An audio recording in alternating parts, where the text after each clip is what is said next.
Good morning and good evening. I see people who are either awake very late or up very early in the morning. So thank you so much for the effort to join at these times.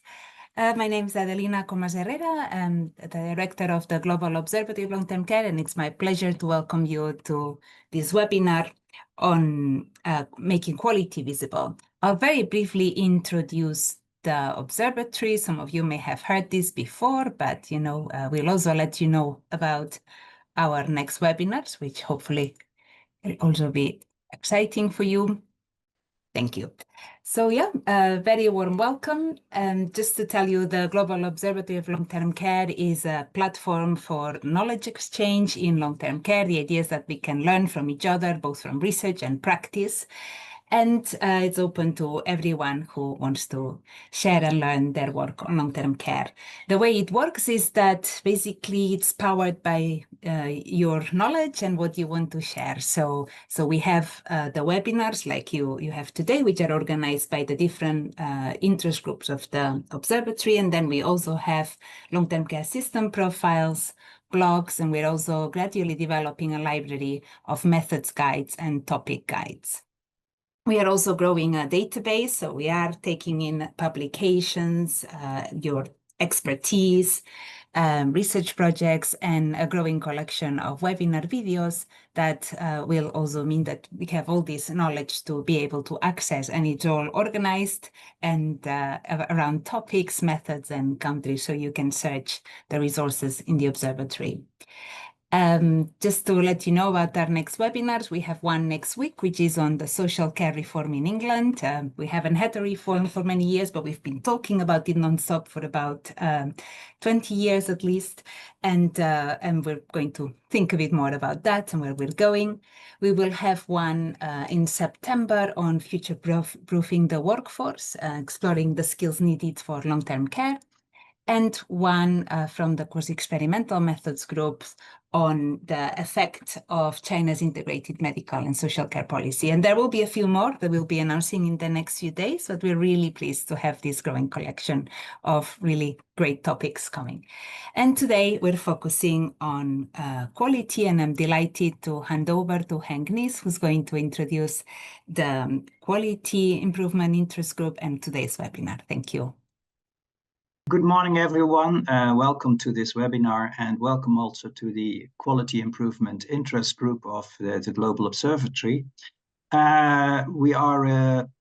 This is the second webinar that we have, and we have quite a number of members already. I think it's over 100, I suppose.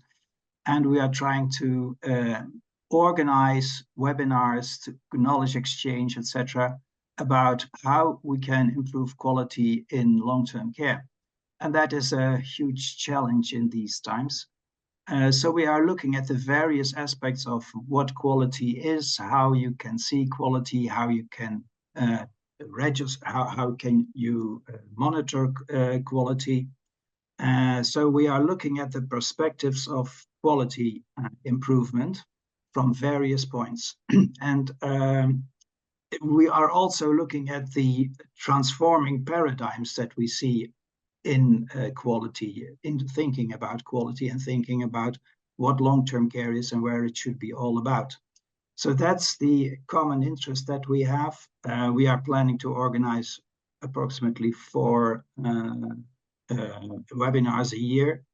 And we are thinking of organizing also webinars which discuss the various systems in the various countries. So you can learn from picking out the cherries, in fact, of the various presentations and apply that to your particular situation. So if you're not yet registered for the interest group, please do, and we'll keep you updated about future events and future activities and interesting papers. Today, we're talking about balancing about how to make quality visible for various reasons, for quality improvement, for learning, but also for inspection, for instance.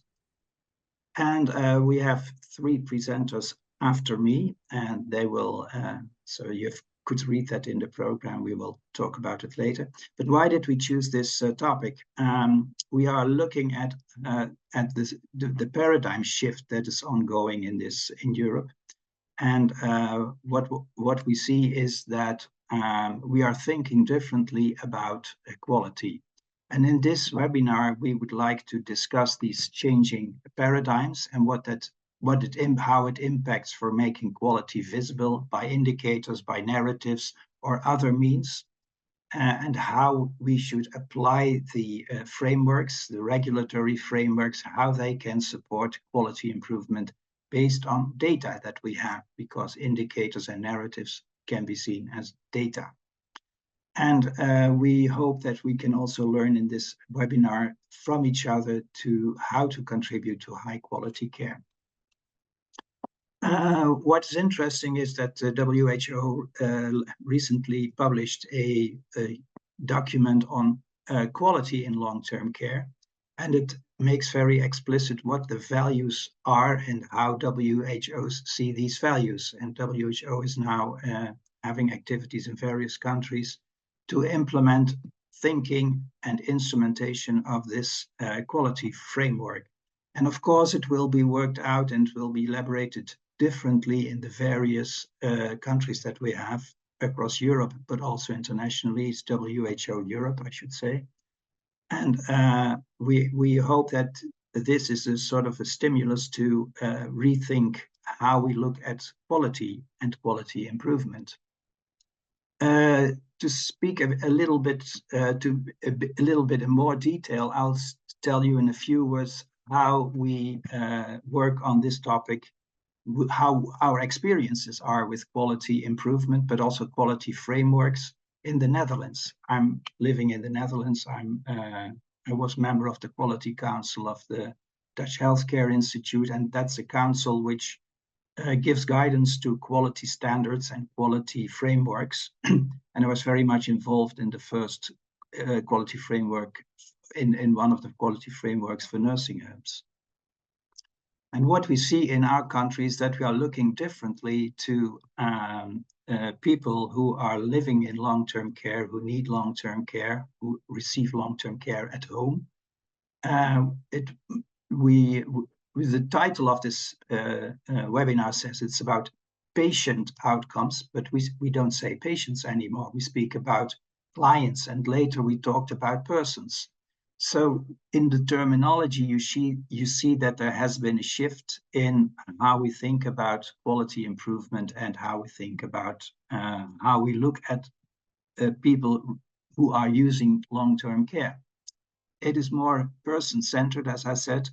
It's not so much about quality of care, but about quality of life. And of course, quality of care is a requirement, one of the requirements for quality of life. But quality of life is much more. It's about shared decision-making.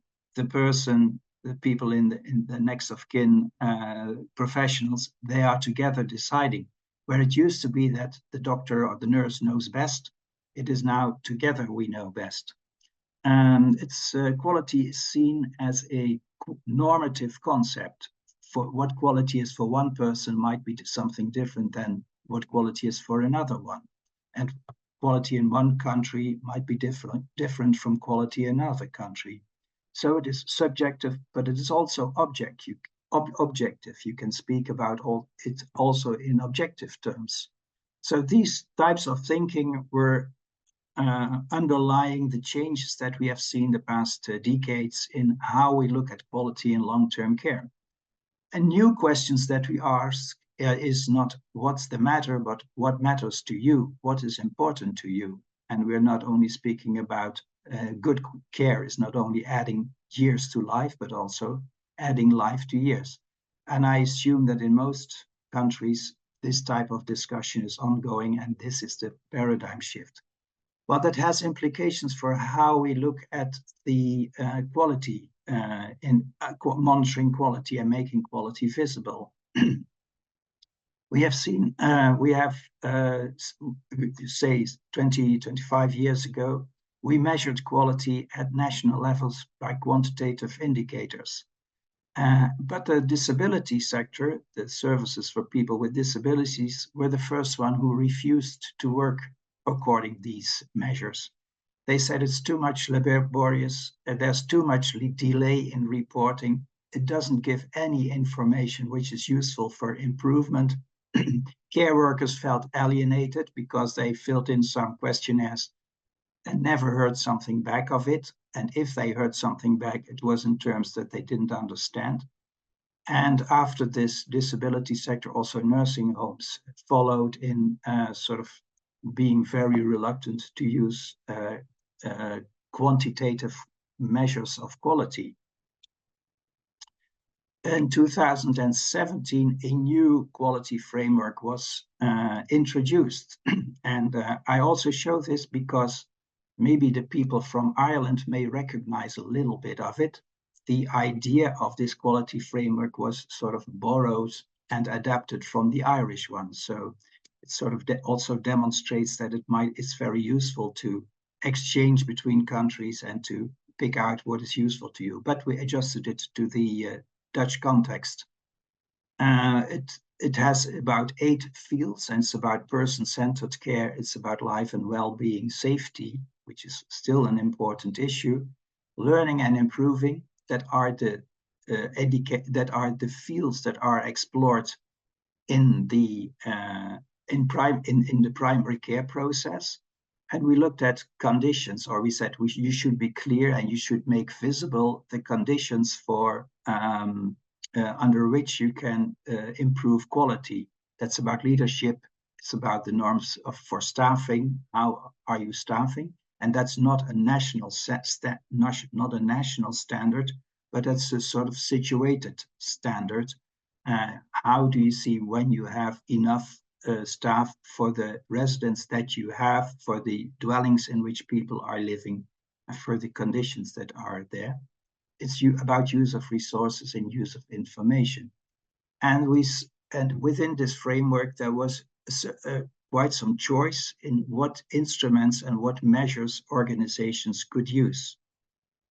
Nevertheless, recently there was also criticism about this type of framework, and they said, well, it's even although it has much more flexibility and it can be adjusted to local circumstances, we need something else which is much more dynamic and which can be tailored much more to particular situations.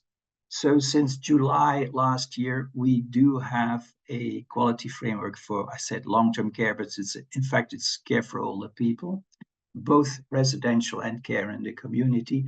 And it's called a compass. So it gives direction to quality and quality improvement, but it is not as hard standard set in stone. And that's something in which the elderly care sector also again followed the disability sector.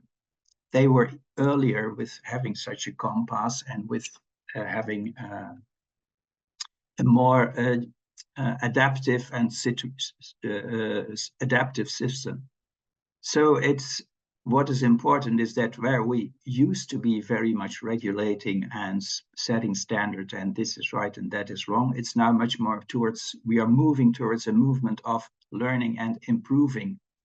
It is much more about how quality of care contributes to quality of life. So quality of care is not a thing as such, but its contribution to quality of life.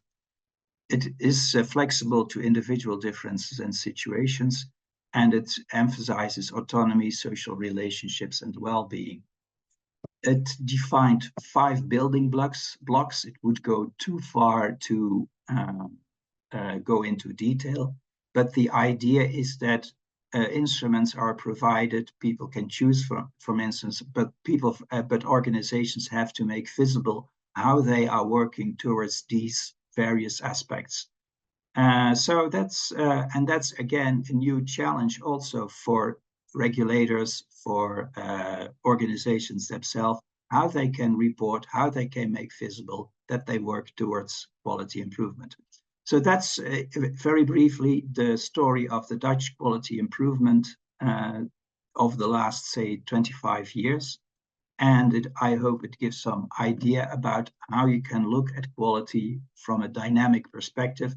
And it has to do with what the status is of quality of the long-term care sector at a particular moment. Because I think all the systems that I discussed were useful at that time, but at a certain moment you have to renew and to have to find out something else.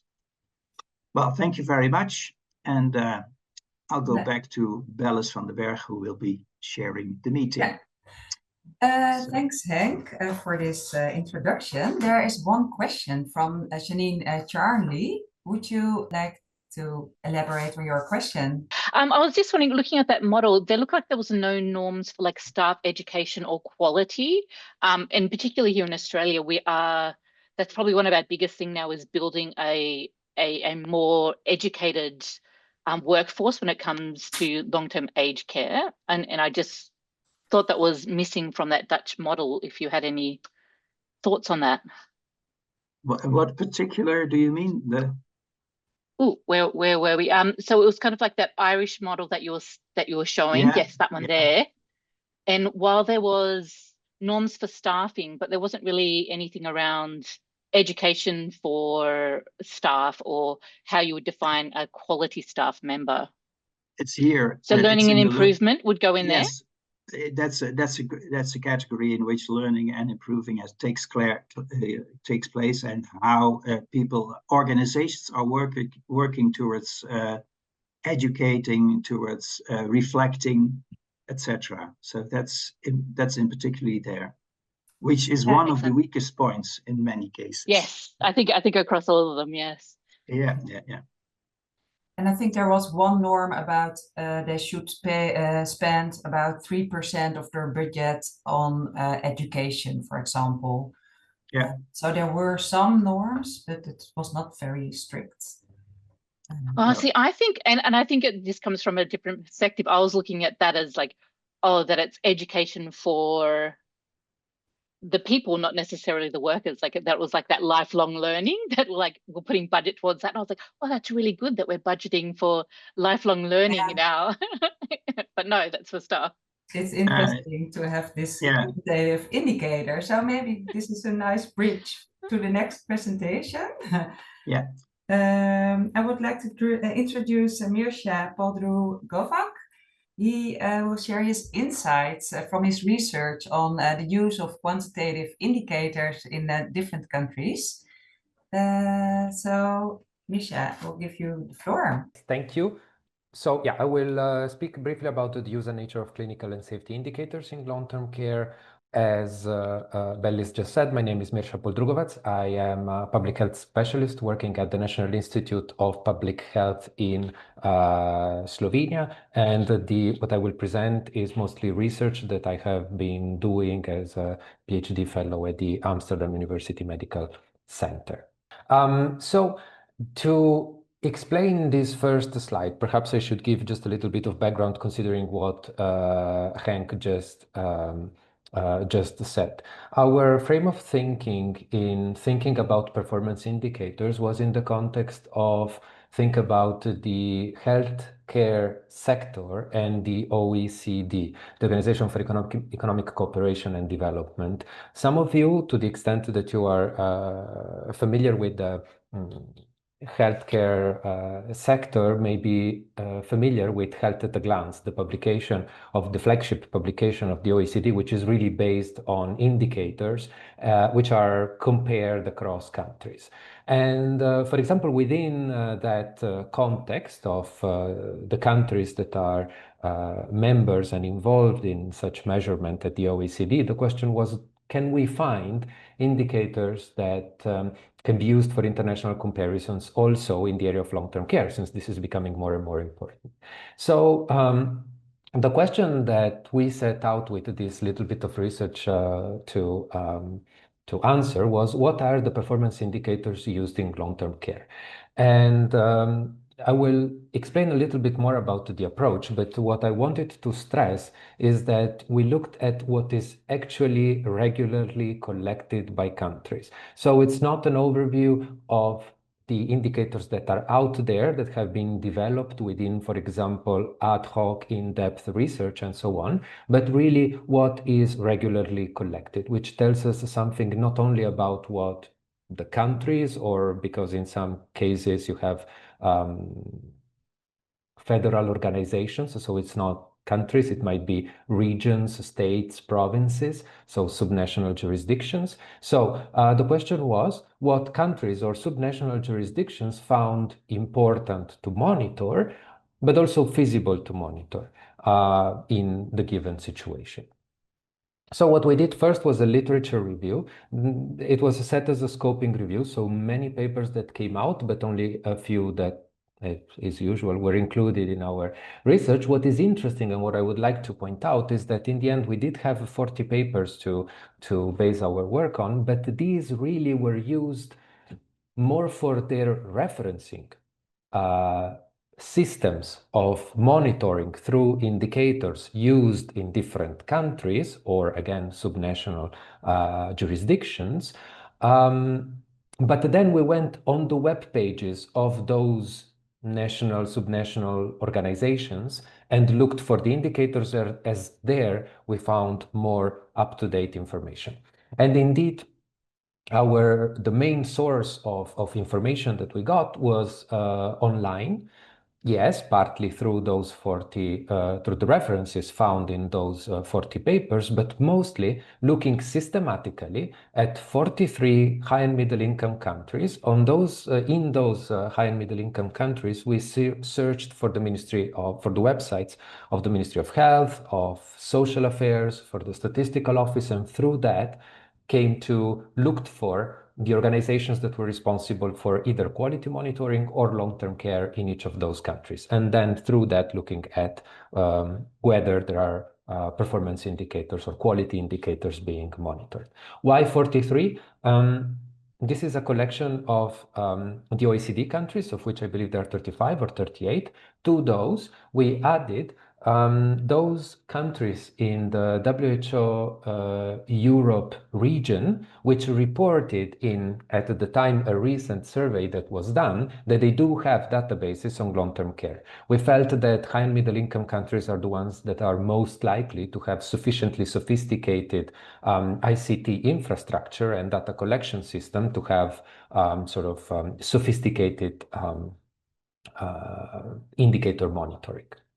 And what we found was, in some cases, web pages where the information is neatly collected. For example, in the case of Canada, we have the Canadian Institute for Health Information. There is an indicators library, and we could investigate that. And then in some cases, it was a little bit more challenging. For example, in the case of Germany, if you want to know what the indicators are, these are an annex to a contract. So you have a PDF document in German, but we went through that. And in the end, we actually checked, because as there are different countries using different languages, we checked with experts if we missed something, and that was within the OECD group that I mentioned earlier, and asked them to see if we have missed something in their countries. And in the end, we came up with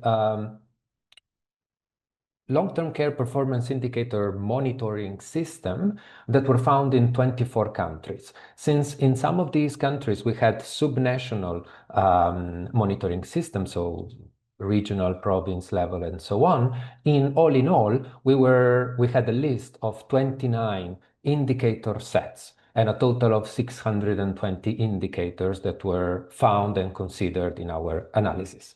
So the key number here, I would say, is 29. So 29 sort of jurisdictions which had set out to monitor long-term care through indicators. Which indicators?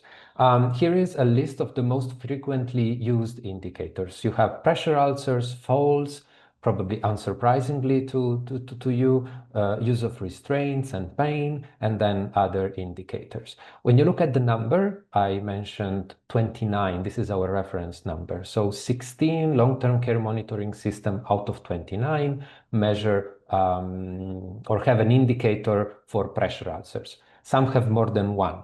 So this is not the number of indicators, but the number of jurisdictions that are interested or monitor this outcome or phenomenon.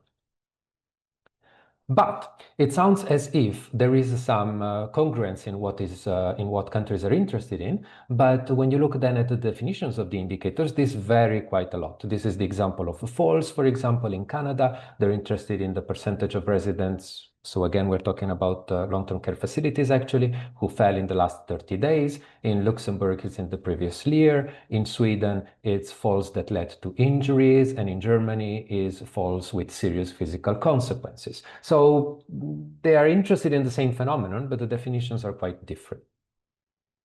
And then there is a matter of the settings.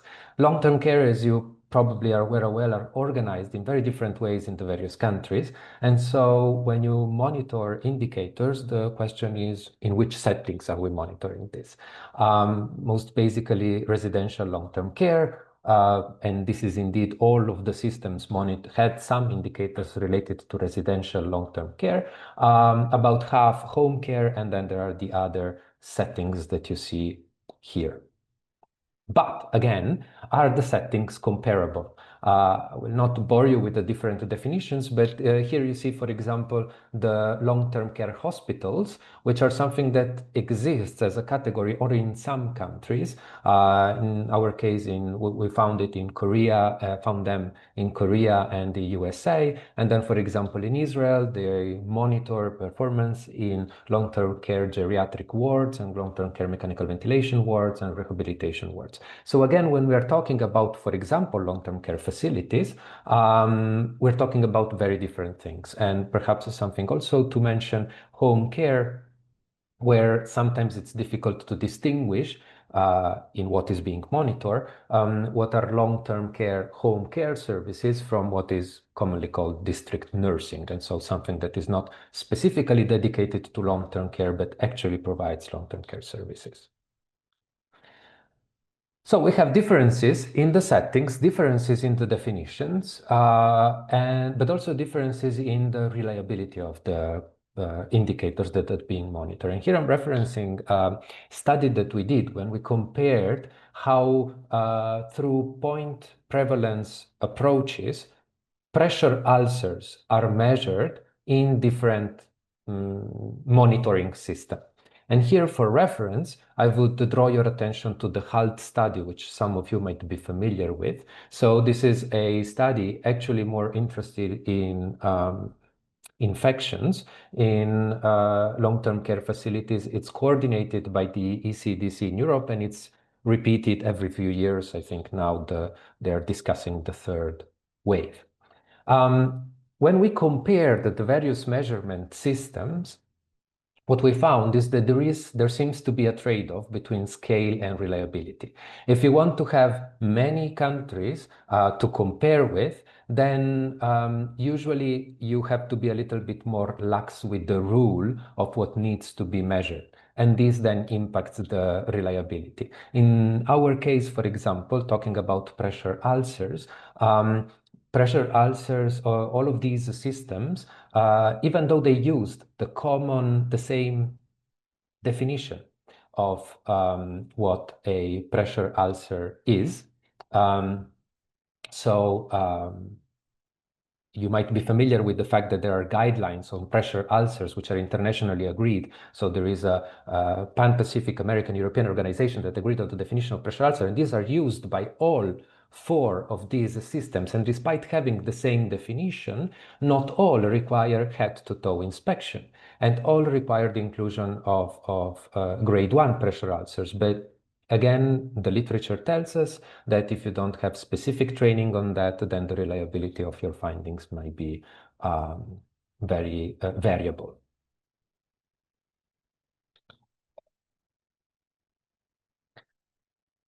I don't want to be too long, but how do we monitor the impact of performance?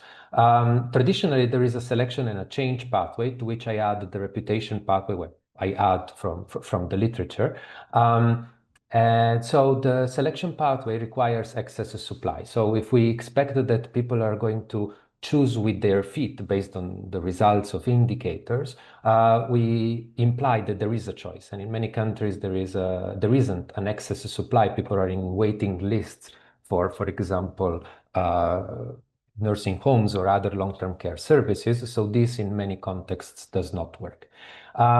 In our study, we did find that change pathway and reputation pathway both seem to have an impact. So people, the providers themselves, when they receive data on indicators,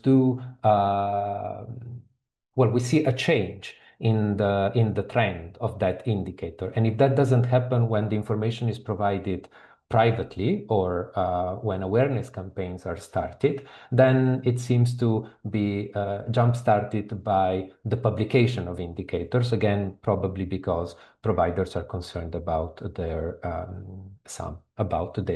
reputation. But changing the results on the indicators does not tell us if we are not teaching to the test. So again, the limitation of the indicators being that we might be working towards improving the indicator without actually improving the quality of care provided to the residents. And here comes an interesting study that we did looking at inspectorates and other kinds of oversight organizations. We asked them how they use performance indicators. And in the case of oversight organization, so in the case, let me go back for a second. In the case of, for example, users or the family members of a person who needs long-term care, what they have typically is, to make a choice, is indicators, so numeric values, and even government organizations typically say if we have poor results on some indicators, then we have a problem. We consider the indicators as a description of quality. In the case of the inspectorates or other oversight organization, not so much. They consider, again, this is what we found in the study, they consider the indicators more like a shadow. People will see parallels with the parable of the cave for those who are familiar with Plato. So basically what they are saying is, yes, the indicators might tell us something about the quality, but we need to go in and take a look. And indeed, we typically have on-site audits and everything, that I believe Anne-Margriet will then tell us in more detail. So the key challenges with regards to qualitative indicators are, from the perspective of international comparability, all of these limits which are due to limitations in data collection. Then what we also noticed is a limited scope of person-centered measurements. So there is a preference for clinical and safety indicators, probably because they are easier to objectively measure. PREMs and PROMs are rarely measured nationally or subnationally, probably because it's a challenge, even in this case, to collect the data. But then there are also limitations in the nature of performance indicators. And here, basically, I finish with what Henk suggested at the beginning. How do we capture quantitatively the satisfaction of preferences or priorities, which actually may differ from person to person?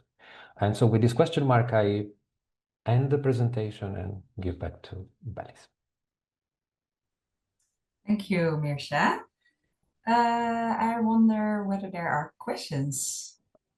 Janine, another question? So I was just sympathizing with them because, yeah, qualifiers on measures are like the bane of my existence as well. It just makes comparability just, yeah, completely wiped out. So yeah, I was just sympathizing there with the same problems that Micah had seen. Okay, thank you.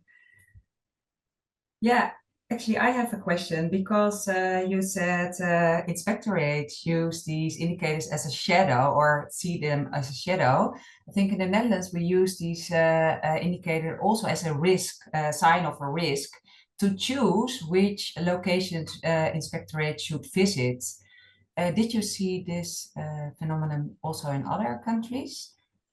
Absolutely. I didn't want to be too long with the details, but yes, mostly indicators are used for risk assessment. Sometimes they are part of a formal risk assessment model. So you have actually a point-based system where they look at the number of adverse events and some performance indicators, previous results, and then they have basically a quantitative reference to make a decision. In some cases, it's more a conversation among the group of inspectors. So what are the data? So they do take into account the indicators as a risk factor, but less formally.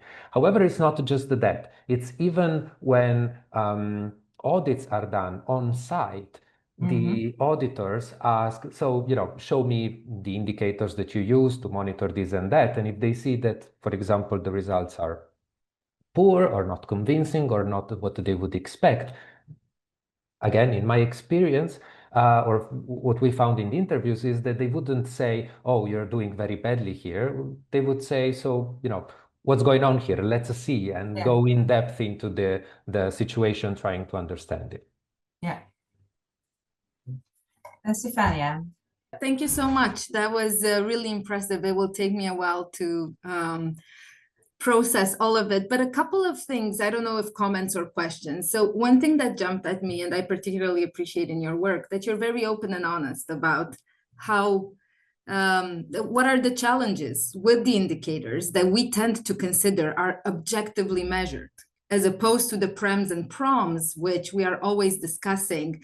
The trouble with these indicators is that they cannot be objectively measured. And I think you show quite nicely that we have issues with measurement across indicators. And I'm wondering, what's your reflection on that? If we do have, based on your work, a strong case to say, in fact, you are facing similar challenges with safety and clinical indicators as you are with prems and proms. And this is a bit of an antiquated way to look at things and an excuse rather than a true barrier to better implementation of user-reported outcomes. Sorry if I'm leading the witness there, but just wondering what your reflection on that is. And the other thing that struck me was you showed, okay, in my assessment, the limited impact that monitoring can have on improving performance and what the assumptions underlying it are. And I'm wondering if in your work you came across good examples of how monitoring data can be analyzed and processed in a way that it can feed back to providers so that it becomes useful and a useful evidence base for them to actively improve or improve profitability or quality or effectiveness of their business. So how can we make it, rather than the stick, more of a carrot of using this data actively so that providers see a direct benefit themselves? I hope you see where I'm getting with this. But anyway, thank you so much. It was fascinating to listen to you. There's one more question, I think, and one in the chat. Yes, we have time for 2 more questions. Nicole. Thank you so much, and thank you for your presentation, Moshe.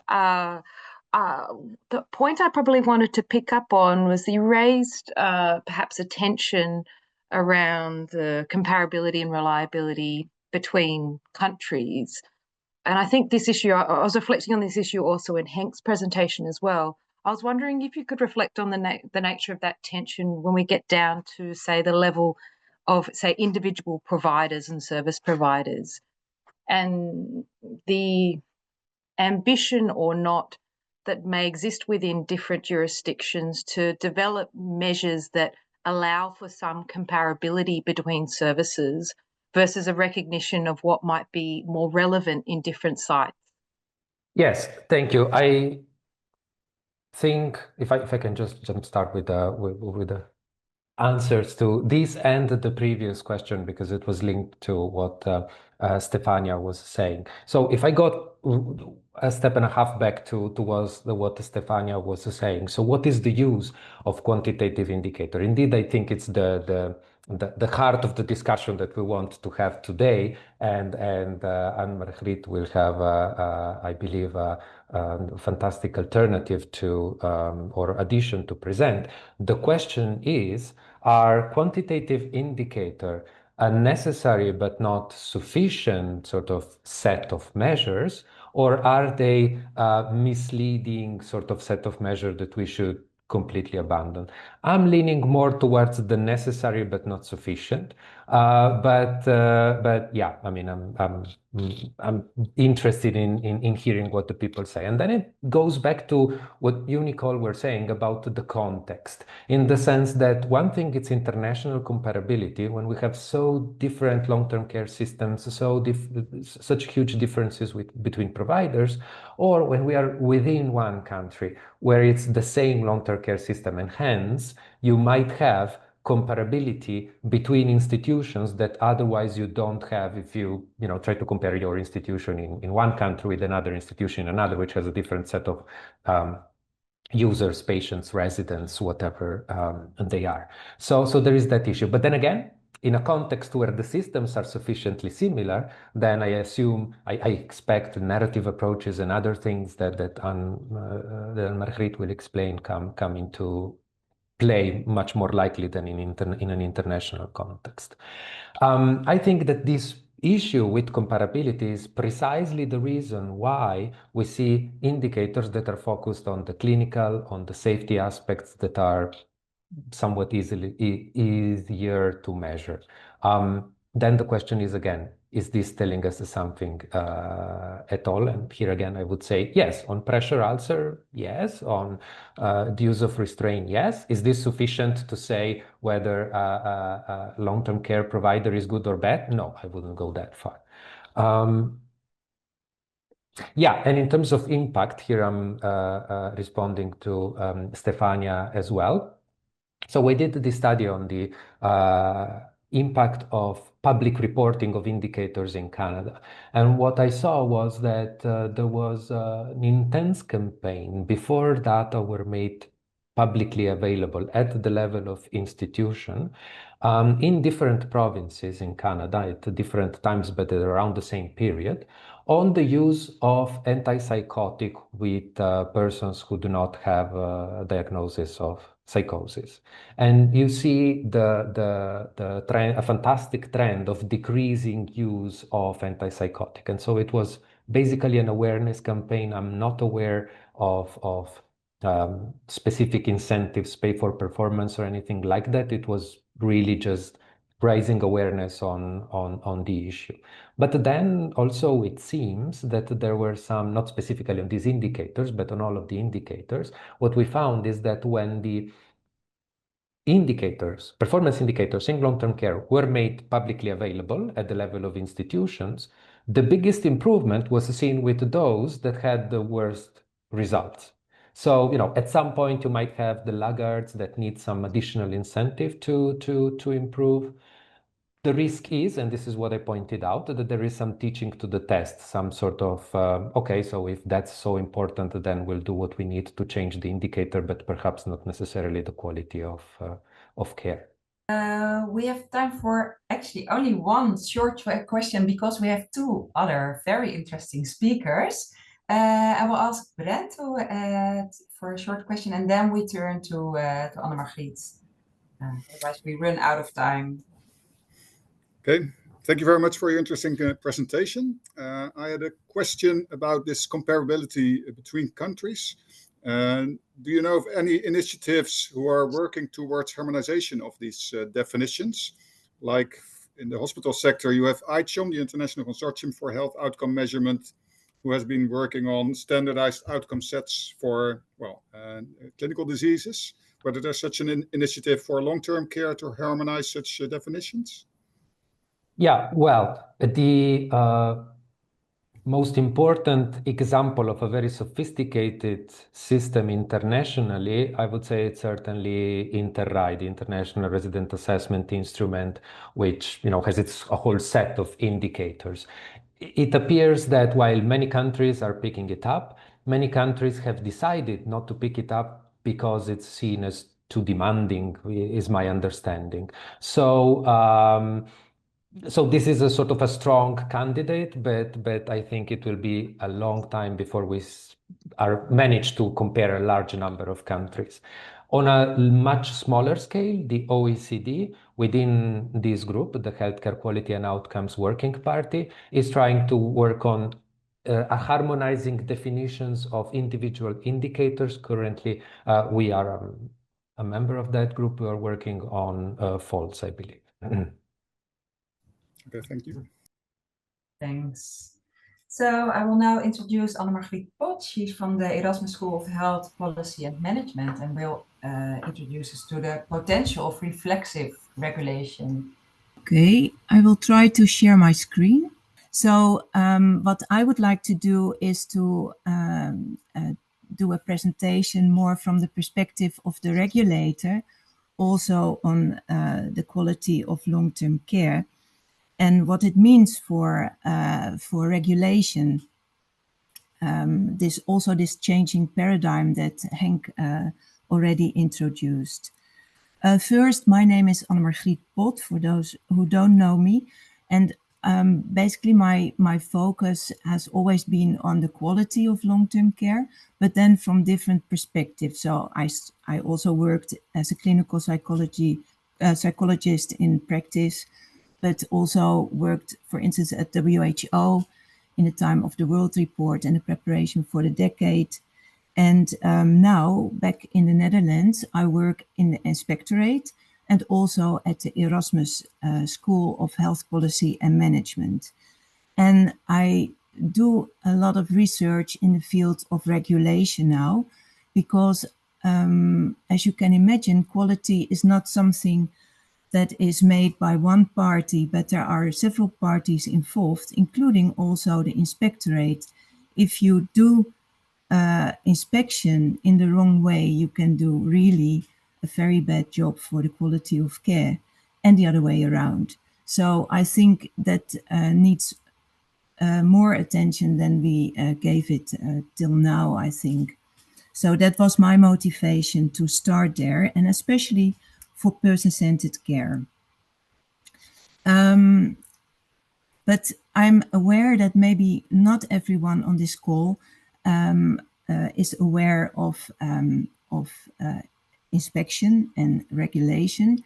So now, really in a nutshell, most of the regulation is done, what we call risk-based and compliance-based. So there are standards, and inspectors go to an individual care provider and look if the care providing is compliant with those standards.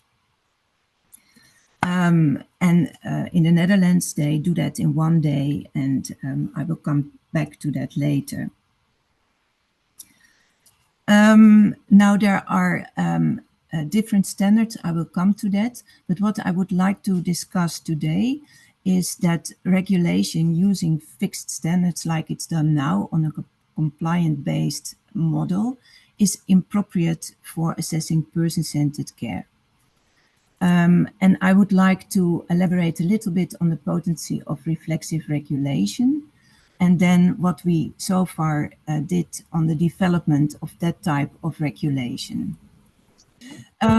So here are examples of fixed standards, so that you just have an image of that. So for instance, about the structure, each room may house a maximum of 2 residents. Or about the process, medication reviews must be conducted every 3 months. Or about the outcome, at least 90% of clients report feeling respected and safe in an annual satisfaction survey. Now, if it comes to complex issues like person-centered care, then these type of standards are a bit more complicated. So the Inspectorate in the Netherlands, already based on the previous quality framework, has some open standards for person-centered care, and you see them here. Care staff knows the clients and their needs and preferences. Care organizations allow clients to take charge of their own lives and well-being where possible. And clients experience proximity, security, trust, understanding, and respect of care staff. Now, you understand that if you have these type of standards, it will be much more difficult to assess them as the standards that I showed before. And like, for instance, you need to have a medication review once every 3 months. You can see in the documents and the files if that has been done, and then you can check the box. For this, it's much more difficult to check the box. Basically, it's hardly possible. But inspectors are trained in that way. So what they do is they go on visit to a certain care provider, and then they do also some observations, for instance, during lunchtime. They do that with a SOFI instrument, which is basically based on the dementia care mapping. For some of you will be familiar with that. So they are really looking at the interactions between the staff and the clients or the persons around the table. And what you see happening then is that they, for instance, observe that a client gets a choice between chocolate sprinkles, very popular in the Netherlands, to put that on your bread as a topping, or peanut butter. And then they think, bingo, people get a choice, so they can take charge of their own life. And they get a positive assessment. And of course, this is a bit oversimplifying what is happening, but in essence, this is what is happening. And well, I don't know, we don't go into great detail on what we think about person-centered care. There's a lot of thinking about it, and I'm also chairing a Lancet commission focused on person-centered long-term care, so that is not to be explained in 1 minute. But I think you can imagine that if you think this is person-centered care, that is not what we mean with person-centered care. And we all love to choose what we have as a topping on our bread, but that is something different than calling it person-centered care. Now, based on what they see during that day and based on such observations, with a whole green report, and so basically they say, well, it's all okay or almost okay. And this is an overview of all nursing homes that were visited a few years ago. But when I ask inspectors, do you really think the person-centered care is so well? Then they say, honestly, no. So what happens here? There are all kinds of exclusion mechanisms working. So because they would like to have evidence, a lot of what they hear or see or read is not used, because they are trained to triangulate information. They are trained as N is 1 is nothing. There are all kinds of these type of mechanisms that are in place, and then they come up with such a report, or they think, for instance, well, it's not so good here, but we will not give a red score because otherwise it's not fair to the staff. That is also something that happens. So basically, nobody is happy with this, nor the inspectors, but also not the care providers. I had many conversations with them, and they say, well, actually, this is not in agreement with what is happening, and we don't like this, and we cannot don't see any benefit of it. So in short, the quality of person-centered care cannot be judged on the basis of a checklist which asks whether people prefer peanut butter or chocolate sprinkles on their bread. I go to the second part. So we should maybe change our regulation if it comes to complex issues like person-centered care.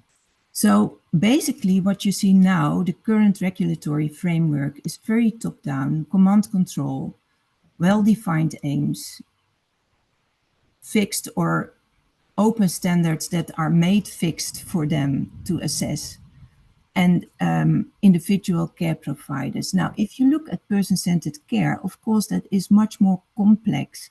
It's already said by the previous speakers, but person-centered, the word says it, differs among people. It also differs for them over time, and it also differs for people in different contexts. So it's highly complex, and regulation should anticipate on that uncertainty, and also think about the limitations that the current way of regulation has when it comes to person-centered care. So basically what we might need is an ongoing discussion and reflection on the cause and the effects of regulation and the role of the regulator, which is more reflexive. This way of thinking, by the way, is coming from the climate crisis and thinking about environmental pollution. And then a reflexive governance approach has been developed. The main thinking behind that, if many are responsible for the environmental problem, ultimately no one is individually responsible for their contribution to pollution. And that is often referred to as organized irresponsibility. And I think same sort, you can compare that with person-centered care. An individual care provider can do its best and do a good job, but at the end of the day, it might still not be contributing to person-centered care. An example, take for instance a person with dementia who cannot longer join his hobby at the other end of the city because he cannot drive anymore because of the dementia. When that person is sitting at home and nothing is done, then that person might become lonely and depressed. Now, if that person comes to the general practitioner with an infection and also tells about this, but this is not taken up and improved for that person, then the next time that person might go to the general practitioner might be for a depression. Now, the general practitioner can perfectly prescribe an antidepressant, but you understand that that is not what we would like for that individual person. In the first place, that person might have been helped much more by making it possible to still join his hobby and to see his friends at his painting club or whatever, or otherwise to think about an alternative for this person instead of sitting lonely at home. So this is really a complex issue. Now, so reflexive regulation is more a mode of regulation that encourages actors to be open and creative and to engage in self-observation and self-criticism. So in this case, you would say, okay, what is happening here and what does that tell us about our processes, assumptions, our system? And maybe there is something not for healthcare, but here for infrastructure, for instance, to improve the mobility, also for people with dementia. It implies the ability to examine yourself, to direct your focus inward and reflect about your own assumptions, actions, policy systems, and processes. That is really a very important aspect of this mode of regulation. And it can be especially helpful with complex issues. So not, for instance, if you would like to see if there are pressure ulcers, that is much more clear-cut. And I agree with you, Mirsha, what we already discussed, that there are certain types of information that you can perfectly assess with an indicator, and clear-cut indicator, but things like person-centered care are much more complex, and for that, those indicators will not work, basically. So maybe we can go on. Two important aspects that you might want to keep in mind of reflexive regulation is that it's interactive, so all parties at the table, including the persons themselves. And that is a challenge because often the voice of the person is not heard. Persons are not asked for their experiences, so we are talking about that a lot. But if you look in practice, this seems to be very difficult. it's also focused on that higher order learning. So not only for this specific person that I just introduced to you, but also what does that tell us about our system? And for instance, if it's about infrastructure, we need to do something, or is it about activity, the availability of activities, then you need to do something else. But it's really looking at also at the organizational and the system level. So the role of the regulator will change. In reflexive regulation, the regulator no longer assesses the actor who is subject to regulation. Instead, the actors within a network assess each other, and the regulator's role is primarily to support this process and drive it forward. Now, next one, I will just, you can ask all kinds of questions and maybe we'll come to that, but I'm also looking at the time and I want to give others also the opportunity to present. Can you just scroll further?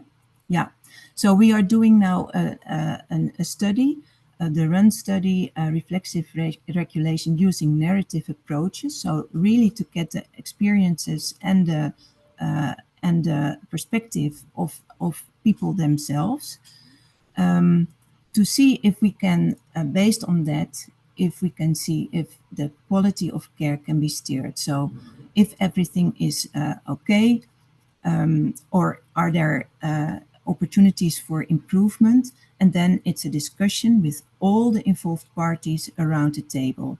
And at the end, it must develop into a toolkit for inspectors as really a different type of regulation. And I have a look at the clock, and I think I need to stop here. Yes, I think that's a good idea. Very interesting, I think, how you are developing this kind of regulation. I will suggest to save the questions for the end of the session and give the floor to Sharon Reynolds. She will share her experiences with the different kinds of approaches in the inspectorate, the Scottish Inspectorate. Sharon. Okay, so hi everyone, that's been really interesting. I've loved hearing about what's going on. So I'm Sharon Reynolds and I'm a service manager for methodology in the Care Inspectorate in Scotland. So we're the regulator for Scotland for social care services. So I just wanted to tell you a little bit about what has been going on in Scotland, our approach to regulation, and then also reflecting a little bit on what people have said today and kind of how I think that also fits in with what we are doing. So we go across the whole range of people. Obviously, I'll focus what I'm talking about just on long-term care, but we actually do everything from sort of childminders, nurses, all the way through the lifespan. So just adding that to the complexity of what we actually do is huge. So just a bit of an overview of our approach. So we changed our approach quite significantly with the introduction of the health and social care standards. So that's overarching standards that we have across Scotland for all health and social care services. So that comparability, I guess, that people were talking about earlier, there is one set of standards which are written in the form of outcomes. So they're not necessarily compliance-based. There's a little bit of person-centeredness in there.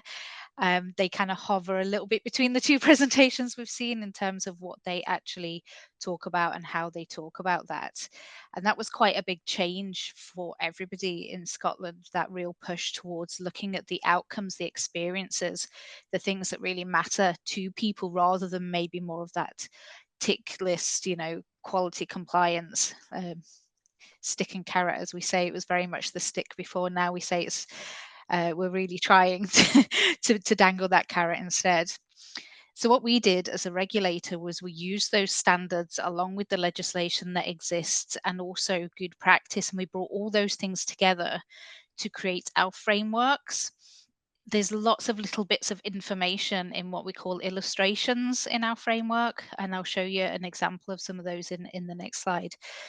But these frameworks, you know, they cover a huge amount of things. You know, they're primarily a tool for self-evaluation. We want people to be able to understand what the expectation is, to be transparent in that, to be very open about what should people expect from care. So I've put a couple of these illustrations here. So we have a 6-point scale, which we evaluate people on, going from excellent to Да, вот хорошо, спасибо большое. Я unsatisfactory. So what we do is we publish a couple of examples that are not quite at either end of that scale. So we do what's a 2 and a 5. So we don't do a 1 and a 6 and show people the really terrible and the really excellent. So we give them an idea of what does very good look like and what does weak look like. We don't define what every single point on that scale is. So these are kind of some of the, like I say, bringing together that legislation, the good practice, the framework standards. So that one there, very good. People feeling respected and listened to. So that's a bit of that person-centeredness that we were just hearing about, but maybe a step further than we would have previously gone. Oh, if you just go back one there, Bellis, that's it. So yeah, it's just taking it a little step further in terms of person-centered, but also looking at people's experience and not making an assumption about what person-centered means to individuals. And you can see there we've put including if people wish to decline an aspect of their support. So that to us is about, well, actually that's about really asking somebody what they want, how they want their life to look, you know, rather than making assumptions that everybody wants to have all the support that they can be offered and all the opportunities that they can be offered. You know, some people do wish to be left alone for whatever reason, and that's something different that we then need to work on, and that we expect services to look at, well, actually, why do maybe people not want to engage in that? We also look at that risk averse approach, and that goes back to what Moshe was saying there, that idea of monitoring something such as falls. Maybe you just happen to be in a service that has a lot of falls, and you know that's unfortunate, but if those falls are really well managed, then that doesn't mean necessarily they're a bad service. If you have a service with a really low amount of falls, is that because they're not encouraging people to move about? Are they then, you know, basically risking their mobility and people's levels of activity and general quality of life because they want to keep their falls risks down? So it's about making sure that people are aware of, actually it's not about playing it safe for us to come in and see that nothing's happened. We expect things to happen. We anticipate that. And as other people have said, that contributes towards our risk assessment of a service. So we have all these risk assessments lying in the background that maybe pique our interest at certain points. You know, if there is a service that's having lots of falls, they are obliged to notify us of those falls. So we can tell if there's lots of people being admitted to hospital, what they've done about that, how they managed it. And it's the management of those incidents that we look at. So we wouldn't report on any of those kind of things unless they were really badly managed. And there was something that the service that was doing to contribute to not keeping people safe. And we would try and term it around that idea of not keeping people safe. So lots of different kind of aspects that contribute to an overall grade or evaluation, as we're trying to call them, in terms of where people are sitting. And we don't always look at everything at every inspection either. We do have some things that are a little bit more process driven, and we call those our core assurances, because they're the things that we deem really key to keeping people safe. And that might be that people are adhering to the conditions of registration. So that might be a very kind of, you know, factual thing like numbers, or for some of the children's services, it's about ratios. So those things, you know, there's no getting away of, but they're very much a kind of high level, yes, that's fine. You know, our focus is really on the illustrations. So just a bit of our journey there, and I've spoke a bit about how this came about in response to the change in the standards that were across Scotland. So it was 2018 when we first published our frameworks, and then we reviewed it and we asked people specifically this question, you know, do you think this is making a difference? So we put that out to providers, to inspectors, to everybody, in terms of, is this making a difference because we're looking now at outcomes and that experience, and is it helping to then improve those things because we're focusing on them rather than, again, that compliance-based thing. So you can see overwhelmingly people thought that it was, and it did sort of create that shift in thinking. And even on the back of that, there was a little bit of a dip in people's evaluations and the perceived quality because we were focusing on something that was very different.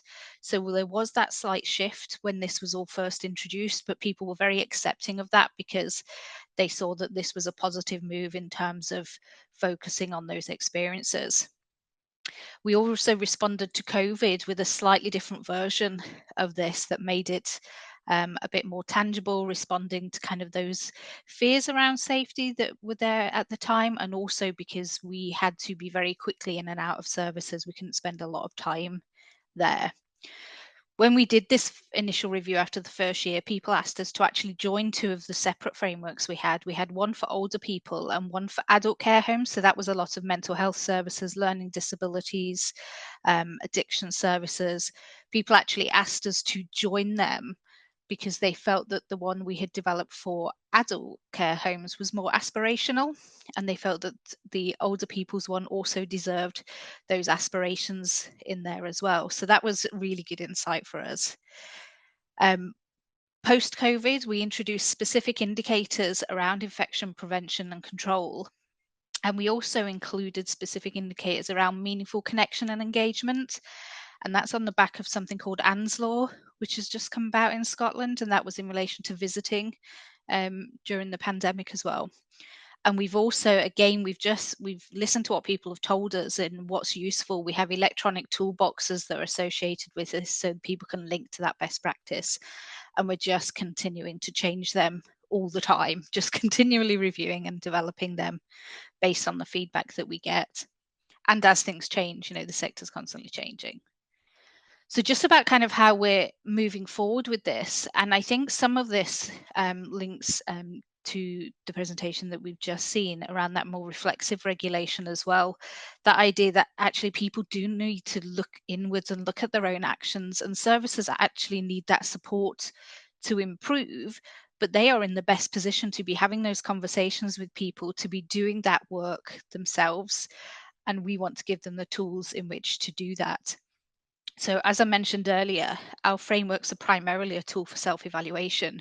We wanted to be really clear what people should expect from their service. So whilst this is for providers, not necessarily people that use the service, it's so they can judge themselves where they're at, and then inspectors back that up by also using those same standards on inspection. So we've got to a point now where we've been working with services for the past couple of years on building their skills in self-evaluation.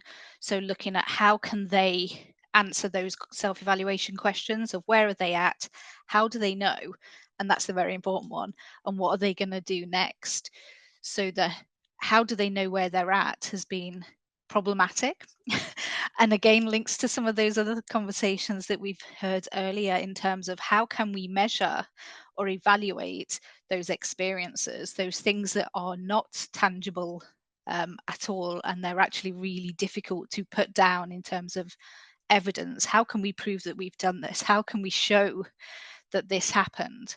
And whilst we've used lots of things like stories and stuff to try and convey that information, of a kind of positive practice for sharing, in terms of regulating against that, it's actually really difficult. So that is something that we are still working on actively at the moment. And we started this work with our core assurances that I mentioned that are more tangible, because we know that we need to build trust. So as a regulator, and there's lots of research around this, and a lot that comes from the Netherlands as well around regulatory trust, building that idea that, we're not out to get you, we're not coming. It is about how can we all work for that same end, really. We need to make sure that providers don't think that we're going to punish them or be punitive about where they identify real change that needs to happen within their own service. We want to support them. We see that as a positive thing if the service can say, actually, we know we're not where we're supposed to be in relation to whatever it is, we see that as positive because their own assurance mechanisms are working well. They're able to kind of gather that information and figure that out for themselves. So we're looking at how can we include different forms of self-evaluation in all the things that we do in terms of regulation, so that it is about, rather than doing things for the regulator, it's doing things because actually that's the right thing to do, because you know the people that you support, you understand what their needs are and what needs to happen for them. But again, that measurement part of it that's going to continue to elude us for quite some while. So please do tell us if anybody has the answer to that. So I'm going to finish there because I'm really aware of time, but obviously I think that there's lots of questions that people have. So I think we'll probably move on to those. Thank you very much. Very interesting to hear your experiences with more the learning approach and the collaboration with the organizations. Are there any questions for Sharon or Anne-Margriet? Thank you for your very interesting presentation. The thought that comes to my mind is what we see here, a little bit that it's a two-sided coin, with on one hand, organizations have to provide quality information for the regulator to demonstrate their quality. And on the other hand, they're looking to ways to measure quality in a manner that it really supports their, from the care perspective, to improve healthcare. And that seems that you kind of integrated the two approaches by this new this new framework. So I think that's very interesting. Could you reflect on that maybe a little bit? Yeah, we're trying very much to do that, to lessen the burden. We keep talking about it in terms of regulatory burden, because people tell us that that's what they experience. And also reviews have told us that, we're very clear that sometimes services are over-regulated, particularly where there's multiple different regulators coming in and looking at them. What we're trying to do, like you say, is make those things mesh. So it's not about providing evidence for us. We keep telling people self-evaluation is for you. It's for you to understand what this is, and then evidence to us that you're trying to do something to make improvements in what you provide. So we actually did a test last year in terms of where are we at with that trust. So historically, we used to ask people to submit something to us to tell us kind of what they were doing. And it was never very honest because they wrote it for us. So we didn't get a lot out of it. They put a lot of time and effort into writing it, and nobody really won with that one because it was just a lot of wasted time and effort on everybody's side. So we've tried to test approaching it in a different way, and with our new frameworks, can we actually validate? And we use the core assurances again because that's the really tangible starting point. So in terms of dipping our toe into this, we went to services. Our inspectors will look at those core assurances on every single inspection.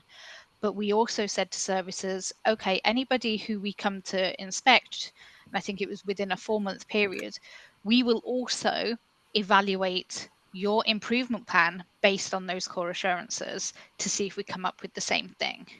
So we use that validation exercise to look at, can we actually use their things, so whatever it is that they're doing within their own service to make those improvements, to validate what we would need to look at as well.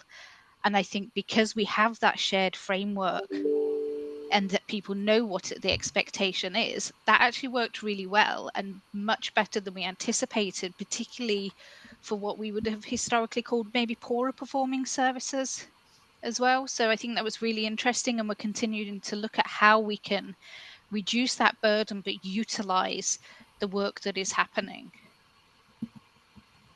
Yeah, impressive. Thank you. Maybe the last question for Stefania. So I'm wondering if with these narrative and reflexive assessments, you can more directly offer providers clear solutions for improvement rather than just pointing to issues. No, but that is the whole issue, that you would like to improve the care. So, and that can be a different thing in different settings. And it's very important that then also all the stakeholders around the table know what the issues are for the client, because at the end of the day, yeah, you are providing services for that specific client. And now what we see is that it's really, really difficult for stakeholders to really listen, to first get the experiences and then really use them to improve quality, not only at the individual level or at the team level, but also at the organizational level. But that is, at the end of the day, where we are trying to go to, and also to see how we can make that clear. For instance, if there is a huge problem in a region with dementia networks on waiting lists, then there can be a clear-cut indicator to see if after so many months that will improve. But other aspects that you would like to improve might not be so easy to measure. So then you need to come up with some creative solution. But in that way, yeah, it's much more focused on the situation. And the assessment team is part of creating that solution, not just identifying it, which I think is a very important change of mindset. And I was wondering if in Sharon's example, this might be a way to improve the self-evaluation, focusing it on what providers think could help improve. So rather than them evaluating what the challenges are, them evaluating what some of the improvements could be. And then the regulator could think about how to co-participate in financing or implementing it, something like this. Yeah, so I mean, that's really interesting. One of the things that we don't do is tell them what they have to self-evaluate against. So whilst we ask them for the purpose of doing a test to do that against our core assurances, we've developed toolkits and guidance, but actually we say it's about you knowing your service. And so you decide what you need to look at. We also have an improvement team in the organization that works specifically where some services are struggling, and that might be at provider level. So it might be a group of services that are really struggling with something, and so they can have additional support. And that's around taking it a step further and looking at that model for improvement and how they can use those skills and build those skills within their service to make changes that really matter to people as well. But we don't define at the moment. We feel that we may in the future, where there's real issues, use a self-evaluation approach to help them work through some of those issues. So rather than us going in and, again, it's that punitive approach, isn't it? We will go in and we will make it a requirement. So, you have to fix this. It's about, okay, we want you to understand your problem, what's going wrong, and, where you can kind of make those improvements. So we're trying to be quite laid back in that respect of kind of what actually we direct people to evaluating. But you would like to make sure as a regulator maybe that at least that is the idea behind that reflexive regulation, that they learn and are able to improve. And at the moment that you see that is happening, then you can take a step back, because I think that's most important here. Yes, and we changed a few years ago when we went to outcomes to including, so that improvement plan that a service must have, we say you must have one. We don't dictate what that looks like or what's on it or anything, but we say you need to have one that is your evidence of what are you doing and how are you kind of trying to improve.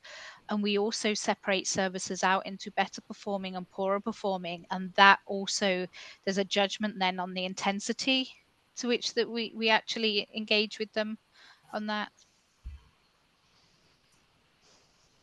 Maybe one final question for Kai, and then we close the webinar. Okay, sorry to come in. I'm very excited by this session, because it shows that both from research, but and also from regulator side, things have moved quite a lot towards this, what can I say, more trust for providers. Here I'm speaking with my hat as one of the developers of Equaline management system.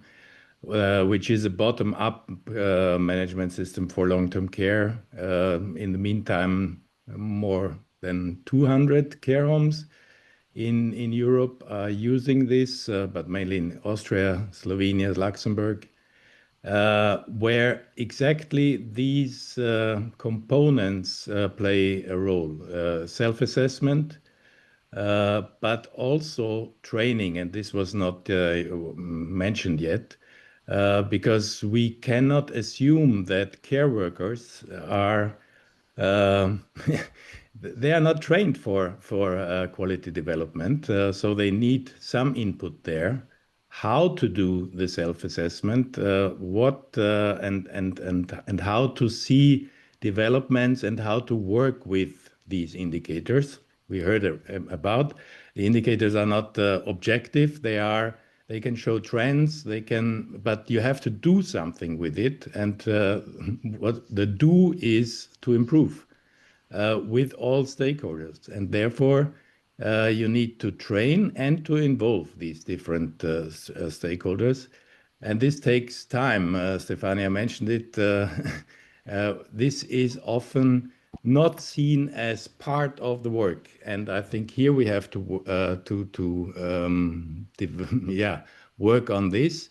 That quality development is part of the work of care workers, and it's not a waste of time. Of course, as long as we are dealing with tick boxes and so on, and long reports, perhaps written by a quality manager who is not even talking to the people.